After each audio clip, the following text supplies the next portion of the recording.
Now out of jail, the boyfriend of a woman found dead at Jefferson Memorial Forest speaks out to WDRB. What he says happened and why he set a car on fire. Timothy Winterholler wants to tell his side of the story. He's a boyfriend of Lyndon Bray, who was found dead in Jefferson Memorial Forest in July. But what really happened to her?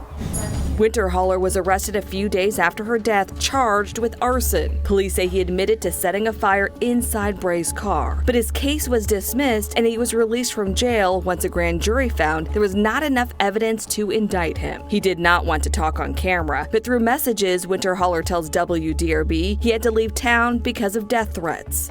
He says detectives and the forensic team ruled it suicide. Forensics don't lie, and yet I still get harassed and threatened with my life because people can't accept the truth. I miss her worse than anyone, and I don't deserve to be under the gun. Candy Bray, Lyndon's mother, who doesn't want her face shown, talked to WDRB in July, saying she doesn't think her daughter's death was a suicide. They told me that it didn't add up. Those were their exact words. Things aren't adding up.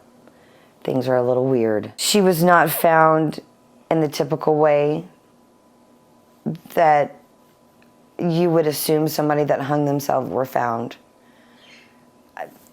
It was different. It's not like it was obviously a suicide and I'm just in denial.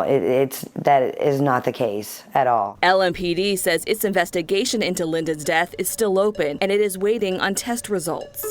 I asked Winterholler what happened with the fire inside her car. He replied, well, first off, the car was not in her name, so technically it wasn't hers. But I told her if she didn't bring the key back, neither one of us would drive it away. I lit the seat, she kept walking, and I put it out because she called my bluff. That was the last time I seen her. Bray's mom tells WDRB that investigators are still looking at her car and information from her phone. Winterholler told WDRB, I already went through a 6-hour interrogation with Louisville Homicide. It is on record. They know everything that happened that day and even have my cell phone with locations and times to validate my statements. They have the truth and that isn't gonna change. I wasn't charged because I didn't do it. My heart is broken too and I just want to heal if possible. With photojournalist Emily Evans, Valerie Chin, WDRB News.